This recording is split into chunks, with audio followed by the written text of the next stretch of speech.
Assalamualaikum warahmatullahi wabarakatuh, teman pecinta sejarah. Apa kabarnya hari ini? Mudah-mudahan dalam keadaan sehat dan selalu dalam ridho Allah Subhanahu wa Ta'ala.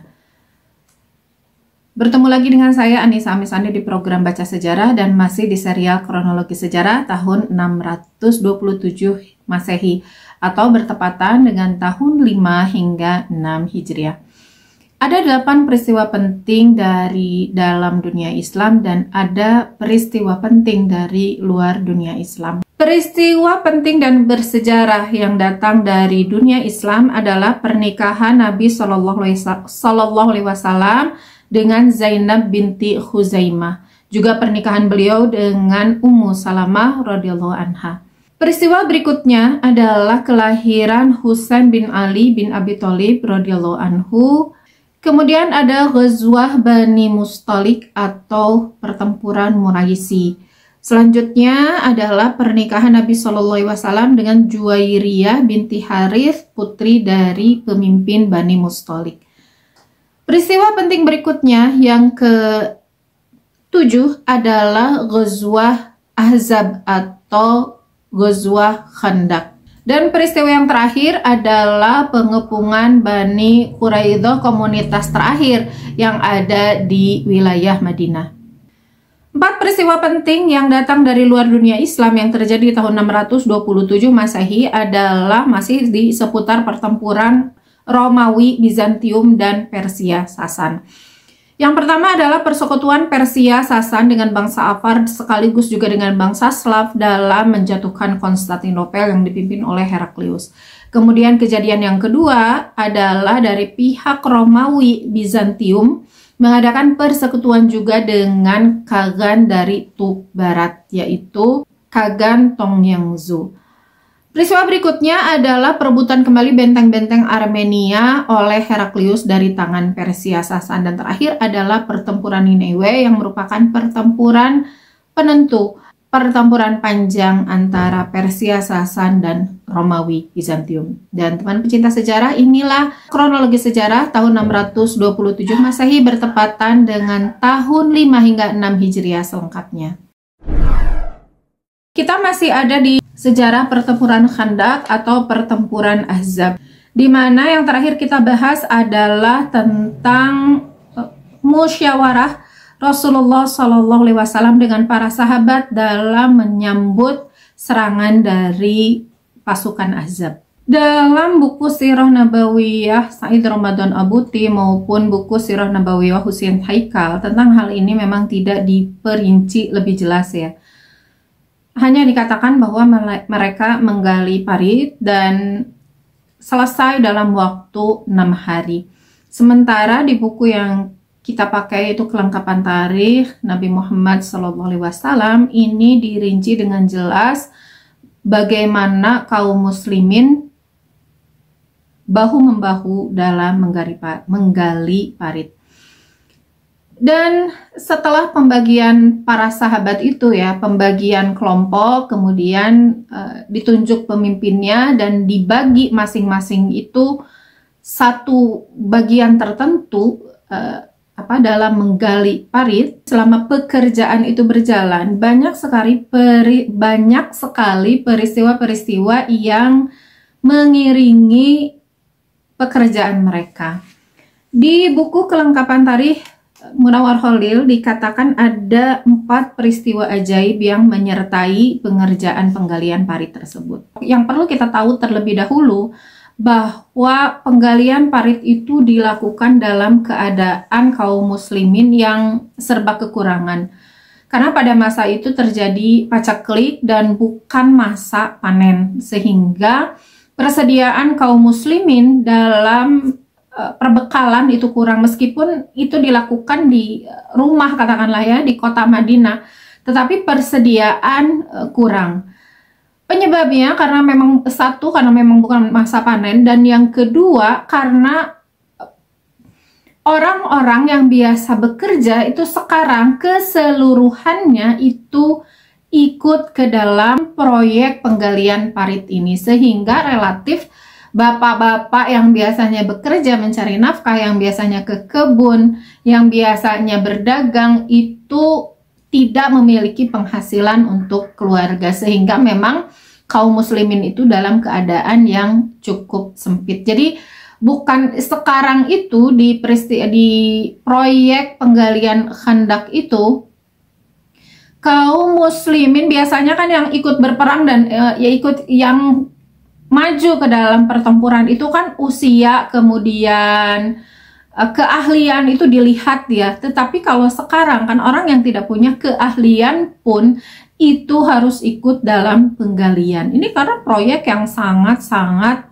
spektakuler lah, mercusuar lah ya, dan hampir dikatakan sebetulnya mustahil untuk diselesaikan dalam waktu cepat, karena ini bukan parit atau bukan selokan yang kecil, tetapi parit yang besar yang ukurannya itu baik dari kedalaman maupun lebar dari parit tersebut itu tidak dimungkinkan kuda bisa melewatinya. Jadi jarak terjauh yang kuda itu bisa menyeberanginya, meskipun dia dengan melompat dan melakukan ancang-ancang dari jauh gitu, tetap dia tidak bisa menyeberangi parit itu. Berarti kan ini parit yang lebarnya itu bisa meteran ya. Kalau tidak salah itu sampai 7 meter lebarnya. Atau lebih ya, 7 sampai 10 meter. Dan kedalamannya itu yang tidak memungkinkan orang yang masuk ke dalam itu naik lagi dengan mudah gitu. Jadi bukan parit yang kecil yang seperti selokan biasa gitu ya, tetapi parit yang sangat-sangat lebar dan dalam, sehingga para sahabat itu betul-betul dalam melakukan proyek ini sangat-sangat bersungguh-sungguh ya. Bukan hanya mereka bekerja siang saja malam istirahat. Kalau peperangan kan seperti itu ya, pertempuran itu terjadi siang hari, dan ketika matahari terbenam itu harus sudah selesai, kalaupun disambung esok harinya gitu. Jadi malam hari itu tidak terjadi pertempuran. Tetapi dalam proyek penggalian Khandak ini dilakukan 24 jam. Para sahabat hanya istirahat untuk makan, kemudian sholat, dan diceritakan dalam satu riwayat bahwa di bukunya Husain Haikal ya, itu dikatakan bahwa jarak dari rumah pertama di kota Madinah ke parit itu jaraknya sampai 11 km, berarti jauh banget ya. Untuk anak dan perempuan itu dievakuasi ke satu tempat di ujung kota Madinah, mendekati perumahan yang di bentengnya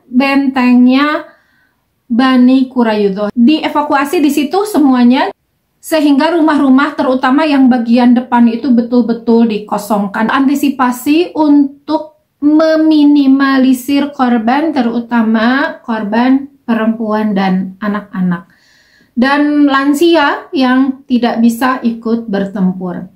Jadi di sini semuanya, bahkan orang munafik pun ya, itu kan ini yang ketahuan munafik itu sebetulnya hanya Abdullah bin Ubay ya. Tetapi intinya adalah anak-anak buahnya Abdullah bin Ubay gitu. Itu tetap juga diikutkan dalam proyek ini. Hanya saja memang untuk kasus orang-orang ini memang bagaimana ya, tidak bisa disembunyikan, meskipun kaum muslimin itu yang jelas-jelas kaum muslimin itu tahu yang jelas-jelas munafik itu adalah Abdullah bin Ubay, tetapi mereka itu ya tetap saja tidak bisa memakai topeng Islamnya itu lama-lama gitu. Ada satu hal ketika dibutuhkan pengorbanan, mereka itu tidak sanggup untuk melakukannya, seperti yang terjadi kasusnya pada proyek penggalian parit ini. Ada beberapa kaum muslimin yang meminta izin kepada Rasulullah SAW untuk absen dalam kegiatan penggalian ini. Allah mengabadikan sikap mereka itu dalam surat An-Nur ayat 62 hingga 64. Sesungguhnya yang sebenar-benar orang mukmin ialah orang-orang yang beriman kepada Allah dan Rasul-Nya. Apabila mereka berada bersama-sama Rasulullah dalam suatu urusan yang memerlukan pertemuan, mereka tidak meninggalkan Rasulullah sebelum meminta izin kepadanya.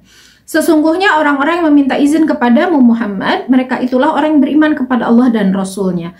Maka apabila mereka meminta izin kepadamu karena suatu keperluan, berilah izin kepada siapa yang kamu kehendaki di antara mereka, dan mohonkanlah ampunan untuk mereka kepada Allah. Sesungguhnya Allah Maha Pengampun dan Maha Penyayang. Janganlah kamu menjadikan panggilan Rasul di antara kamu seperti panggilan sebagian kamu kepada sebagian yang lain. Sesungguhnya Allah telah mengetahui orang-orang yang berangsur-angsur pergi di antara kamu dengan berlindung kepada kawannya. Maka hendaklah orang yang menyalahi perintah Rasul takut akan ditimpa cobaan atau ditimpa azab yang pedih. Ketahuilah sesungguhnya kepunyaan Allah lah apa yang di langit dan di bumi. Sesungguhnya Dia mengetahui keadaan yang kamu berada di dalamnya sekarang, dan mengetahui pula hari manusia dikembalikan kepadanya, lalu diterangkannya kepada mereka apa yang telah mereka kerjakan.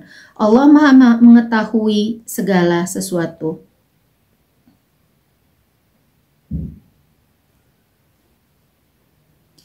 Dari surat ini bisa diketahui ya apa saja yang terjadi dalam proyek penggalian parit tersebut. Di antaranya di sini di kisah yang diabadikan dalam surat An-Nur ayat 62 dan 64 adalah adanya golongan kaum muslimin yang mereka meminta izin kepada Rasulullah untuk tidak ikut dalam peperangan, tidak ikut dalam proyek penggalian. Jadi karena ini kan sudah hasil syura ya, orang-orangnya sudah ditentukan, kelompoknya juga ditentukan. Menjadi sebuah peraturan bahwa dalam sebuah proyek apapun, dalam sebuah misi apapun, ketika ada uzur, misalnya dia harus ke belakang dulu, dia ada suatu urusan dulu, misalnya dia dipanggil dulu sama keluarganya misalnya, itu harus izin dulu kepada Rasulullah SAW. Dan ada orang-orang yang memang izin dengan sebenarnya. Misalnya ya tadi ya keperluan membuang hajat itu kan tidak bisa tidak ya. Jadi itu pun harus izin dulu gitu. Jadi ada yang memang sungguh-sungguh mereka melakukan izin, tetapi ada juga orang-orang yang mereka izinnya itu hanya izin mencari alasan saja supaya mereka tidak dibebankan kewajiban untuk menggali gitu. Karena menggali ini kan sesuatu yang melelahkan ya. Menggali meskipun pasir, tapi pasir ini kalau atasnya mungkin masih mudah. Tetapi kan tetap saja bawahnya itu tetap adalah susunan tanah yang padat dan batu-batuan. Ini pekerjaan yang bukan pekerjaan mudah, apalagi dilakukan 24 jam dengan istirahat yang seadanya dan bekal juga seadanya. Sehingga ya bagi orang-orang yang tidak kuat imannya, meskipun mereka fisiknya kuat, itu banyak yang beralasan mengatakan bahwa rumah-rumah kami itu aurat kami, maksudnya harus dijaga gitulah, nggak ada yang jaga di rumah. Itu mereka melakukan izin. Dan kepada orang-orang munafik ini memang dipermudah saja perizinan itu oleh Rasulullah SAW, karena mereka juga tidak terlalu tenaganya itu bagi kaum muslimin tidak terlalu bermanfaat, malah yang ada mengurangi keberkahan bagi kaum muslimin. Namun di antara para sahabat tadi ya, itu dari sisi orang munafik, tapi dari sisi kaum muslimin itu mereka bukan kebanyakan, keseluruhannya memang bersungguh-sungguh dalam menyelesaikan proyek tersebut. Salah satu yang istimewa yang terlihat oleh Rasulullah SAW adalah kehebatan Salman Al-Farisi. Ini yang mengeluarkan ide penggalian parit ini adalah seseorang yang tidak ada bandingannya tentang kekuatan dalam menggali tanah di kala itu. Maka para sahabat muhajirin mengatakan kepadanya, Salman dari golongan kami. Demikian pula sahabat Ansor, Salman dari golongan kami, karena Salman ini kan dari Persia ya, dia orang Persia, sehingga ya tidak masuk muhajirin, tidak masuk juga Ansor. Dan beliau itu datang setelah Rasulullah SAW di Madinah gitu. Jadi sebetulnya tidak masuk muhajiran itu kan orang-orang berhijrah dari Makkah ke Madinah kan, sementara Ansor itu adalah mereka yang menolong kaum muhajirin yang mereka diam atau orang Madinah gitulah. Jadi Salman Al-Farisi ini pada diakui sama muhajirin juga sama Ansar. Salman Al-Farisi orang muhajirin, kata orang muhajirin. Kemudian kata orang Ansar, Salman Al-Farisi itu orang Ansar gitu. pada pengen mengakui gitu bahwa Salman Al-Farisi ini adalah golongan dari mereka karena kehebatan beliau, baik dari ide juga dari praktek ya. Jadi yang paling hebat dalam menggali parit itu juga adalah Salman Al-Farisi. Ketika hal ini terdengar oleh Rasulullah, Rasulullah kemudian bersabda, Salman itu dari kami Ahlul Bait. Nah, jadi diakui sama Rasulullah pun, diakui pula gitu bahwa dari Muhajirin iya, dari Ansor iya, tetapi Salman Al-Farisi adalah dari Ahlul Bait, artinya dari keluarga Nabi SAW. Kemudian kembali ke surat An-Nur ayat 62-64 ya. Untuk orang-orang yang izin tadi, di sini dikatakan, dan mohonlah ampunan untuk mereka kepada Allah. Jadi Rasulullah SAW itu diberi hak oleh Allah Subhanahu Wa Taala untuk memberi izin siapa yang beliau kehendaki, juga tidak memberi izin kepada siapa yang kehendaki. Tetapi bagi kaum muslimin yang meminta izin atas suatu keperluan itu oleh Allah Subhanahu Wa Taala, itu diminta Rasulullah SAW untuk memohonkan ampun bagi mereka. Ini kita ambil hikmah ya, lagi-lagi ya, ketika misalnya ada tugas kepada kita itu diberikan gitu oleh atasan kita, kemudian atau oleh ya di pekerjaan atau bahkan dalam dunia dakwah gitu ya, diberi tugas kepada kita atau hadirlah dalam suatu acara misalnya oleh guru kita, tetapi kita tidak bisa hadir. Kita tidak bisa hadir karena acara yang tidak bisa kita tinggalkan, dan tidak hadirnya kita itu dimaklumi misalnya oleh guru kita, dimaklumi kemudian diberikan izin, silahkan boleh untuk tidak hadir gitu, karena uzur yang syar'i. Tetapi meskipun seperti itu, Allah tetap meminta kepada Rasulullah SAW untuk memohonkan ampun kepada orang-orang tersebut. Maka di sini bisa diambil kesimpulan bahwa meskipun kita sudah diberi izin oleh guru kita, oleh atasan kita, dan kita katakanlah tidak kena teguran, tidak kena SP dan merasa ya sudah, saya sudah diizinkan. Tetapi di sini Allah menyiratkan bahwa itu tidak menggugurkan kewajiban kita. Artinya tetap kita harus, meskipun ketidakhadiran kita itu dimaklumi dan diizinkan, tetap harus kita istighfari. Apa ya bahasanya? Istighfari. Kita mohonkan ampun lah pada Allah atas hal itu. Jadi tetap dianggap lalai gitu. Jadi tidak sama ketidakhadiran kita itu dengan orang yang hadir, meskipun diizinkan, tapi tetap tidak dicatat pahala itu oleh Allah untuk kita gitu. Berbeda dengan mereka yang hadir dalam melakukan kewajiban tersebut. Tetap harus dimohonkan ampun untuk mereka kepada Allah, dan sesungguhnya Allah Maha Pengampun lagi penyayang. Dan ini alasan-alasan orang munafik ya, kalimat-kalimat yang dikeluarkan oleh orang munafik dalam meminta izin kepada Rasulullah SAW. Kami tidak kuat bekerja. Ada pula mereka yang mengatakan rumah-rumah kami tidak kuat. Dan itu saja teman pecinta sejarah. Terima kasih sudah menyimak video hari ini. Mohon maaf atas segala kesalahan. Wassalamualaikum warahmatullahi wabarakatuh.